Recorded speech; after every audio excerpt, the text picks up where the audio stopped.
Your dog knows exactly when you are coming home. Not roughly, not approximately, to the minute. And they figured it out the same way a scientist reads a clock, except their clock is invisible. It fills every room in your house, and it is made entirely of you.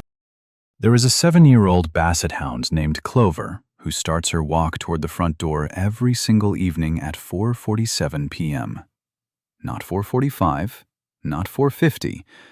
Her owner is a man named James, a recently retired electrician who spent 31 years waking before sunrise and coming home smelling of copper and sawdust. Now he is home most days, but twice a week he drives to his brother's hardware store to help out, because sitting still does not yet feel natural to him. He has not fully figured out what retirement means. Most mornings he wakes up and feels a small, quiet panic that he cannot name, like he forgot to turn something off. Clover has never missed a single one of those afternoons. In 3 years of that Tuesday-Thursday routine, she has never once been wrong. James thought it was magic. Science says it is something far more beautiful than that. Your dog does not experience time the way you do. You experience time as a series of numbers, a clock on the wall, light moving across the floor. Your dog experiences time as a physical substance, something that has weight, something they can measure with every breath they take. When you leave your house in the morning, you do not simply leave. You leave behind a world, and your dog spends every hour of every day watching that world slowly disappear. Here is what that means, and why it should change the way you look at your dog forever. When you are inside your home, you are doing something you are completely unaware of. You are flooding the air with yourself. Your skin sheds microscopic cells continuously. Your breath releases hundreds of distinct chemical compounds into the room. Your body produces a natural oil called squalene, and as it reacts with the air, it creates an invisible chemical field around you, something scientists have actually named the human oxidation field. You are not just a person in a room. You are a living, breathing chemical event. The air within 10 feet of you is permanently altered by your presence. When Clover rests on the living room floor on a Tuesday morning and James's truck pulls out of the driveway, she does not experience an absence. She experiences the beginning of a slow, measurable fade. The first hour is the richest. The air is saturated. Every surface still holds his warmth and his scent. For Clover, it is as if he has barely left the room. The second hour brings the first thinning. The lighter chemical compounds begin to evaporate. The heavier particles settle slowly toward the floor, pooling in the corners and beneath the couch. By the third and fourth hours, the air begins to hollow out. The ceiling carries almost nothing now. The cool shade beneath the coffee table still holds traces of him, but even those are fading. The room is becoming quieter in a way that has nothing to do with sound. This is what your dog is reading every single day. An invisible hourglass made of you. And here is the part that stops you in your tracks. A dog's nose contains up to 300 million sensory receptors. A human nose contains roughly 6 million. The area of a dog's brain dedicated entirely to processing smell is approximately 40 times larger than the equivalent region in the human brain. Scientists have put it this way: if you can detect a teaspoon of sugar dissolved in your morning coffee, a dog can detect that same teaspoon of sugar dissolved in 2 Olympic-sized swimming pools. Those decaying chemical molecules in your living room, the ones so faint you could never perceive them in 1,000 years, to Clover, they are screaming. But here is where it gets astonishing. A few years ago, neuroscientists used advanced brain imaging on dogs and found something that nobody expected. There is a massive neural highway connecting the canine olfactory bulb, the brain's primary scent processing center, directly to the occipital lobe. In both humans and dogs, the occipital lobe is the brain's visual processing center. That connection does not exist in humans at anywhere near the same scale. What this means is quietly revolutionary. When Clover is lying on the living room rug, slowly reading the fading scent of James in the afternoon air, she is not just smelling it. She is seeing it. She is watching the invisible map of his presence dissolve in real time. She can see the shape of it, where it pools thicker near his favorite chair, where it has already burned away in the patch of sunlight near the window. She is watching a portrait of him disappear, stroke by stroke, and she is measuring every brushstroke with the precision of an instrument designed by millions of years of evolution. And at the same time, the scent data travels deeper into her brain, into the region that governs emotion and memory. Research using brain scans on awake dogs has shown that the specific scent of a familiar human activates the caudate nucleus, the same brain region associated with reward, pleasure, and deep positive expectation. The moment his scent enters her nose, it does not go to the analytical part of her brain. It goes straight to the part that holds love. She does not just know who is fading from the room. She feels who is fading from the room. Now imagine what that means. Every hour of the day that you spend away from your dog is spending with you. Not a memory of you, a physical, chemical, measurable presence of you, slowly dissolving in the air around them. You never truly leave. You just grow quieter. Think about the dog you know who pushes their nose against a cold window on a gray afternoon. That nose is not restless. It is working. Reading the temperature shift in the air, the change in moisture, the arriving scent of a breeze that someone they love is riding home on. Think about the tail that starts wagging before a car even turns onto the street, before a door opens, before a key touches a lock. That is not a guess. That is a calculation.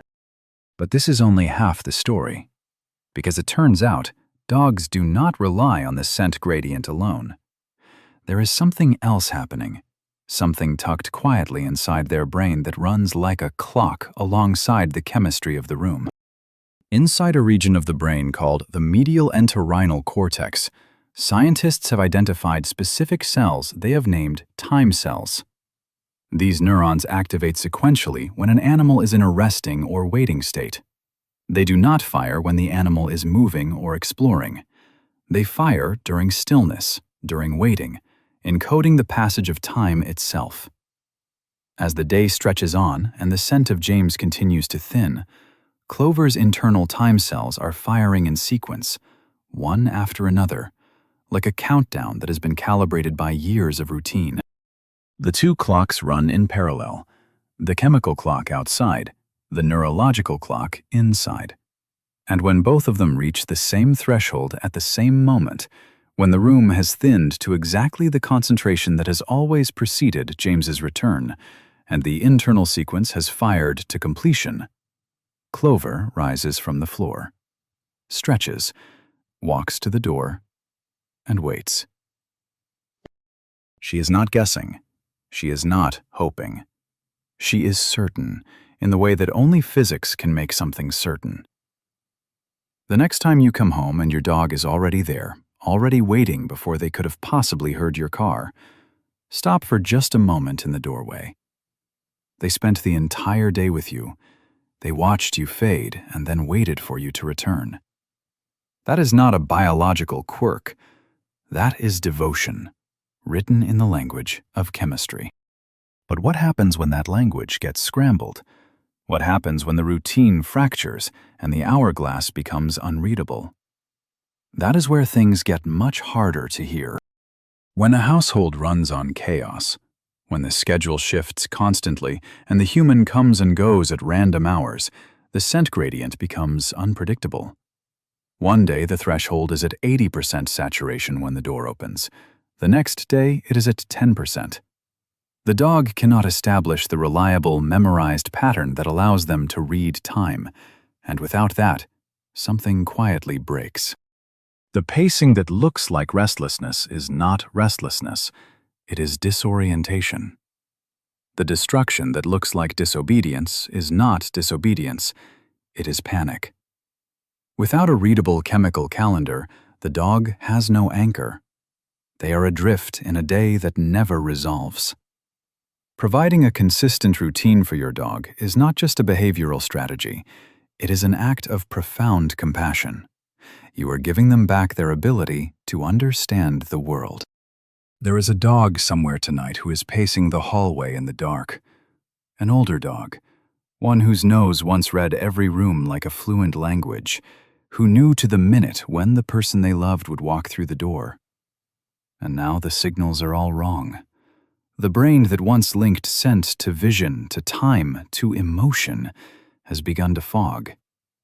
This is called canine cognitive dysfunction, and it is heartbreaking in the same quiet way that all true loss is heartbreaking. The pathology is strikingly similar to what happens in human Alzheimer's disease. Proteins accumulate in the brain and sever the delicate neural highways. The connection between scent and the visual cortex degrades. The time cells begin to misfire. The room that was once a rich, readable map of a beloved human becomes a blur of meaningless signals. Dogs in this stage often wander at night, lost in a space they have lived in for years. They may stand in a corner, confused. They may no longer wait by the door. If your dog is older and you have started to see these signs, the disorientation, the night waking, the sudden anxiety, please talk to your veterinarian. You are not imagining it. Their olfactory clock is struggling. And the kindest thing you can offer is patience, routine, and the willingness to see what they are experiencing. None of this began in a suburb. It did not begin with a front door and a driveway and a dog waiting behind glass. This system, this extraordinary dual clock of scent gradient and time cells, was forged in something ancient and severe. The wild ancestors of your dog navigated a world where knowing the difference between a scent laid 3 days ago and a scent laid 3 minutes ago was the difference between eating and starving, between living and being hunted. The olfactory clock was a survival instrument of the highest precision. When humans and dogs began their long partnership, that ancient hardware did not disappear. It redirected. The same system once used to track prey across miles of wilderness is now used to track a person across a quiet Tuesday. The neurons that once decoded the fading scent of an elk moving through autumn brush now decode the fading scent of someone coming home from a hardware store in a small truck that smells like copper and sawdust. The technology is identical, only the object of devotion has changed. And that is the part that should stay with you. When James finally pulls into the driveway on a Tuesday evening, Clover is already there. She has been there for 13 minutes. She did not wake up and wander to the door. She rose with intention. She walked with quiet certainty.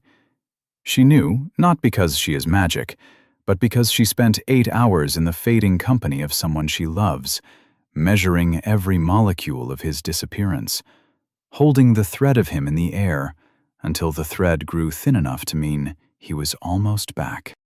She was doing the most astonishing thing. She was keeping time with love. James does not know she does this. He gets home and she is just there, tail moving, warm eyes soft. He thinks she is a good dog. He is right, but he does not know the half of it. He does not know that while he was stacking shelf inventory and learning slowly that maybe retirement means something new is beginning rather than something ending, Clover was holding down the other end of an invisible thread, reading the chemistry of his absence, waiting for the room to empty just enough to know that it was almost time to fill it again.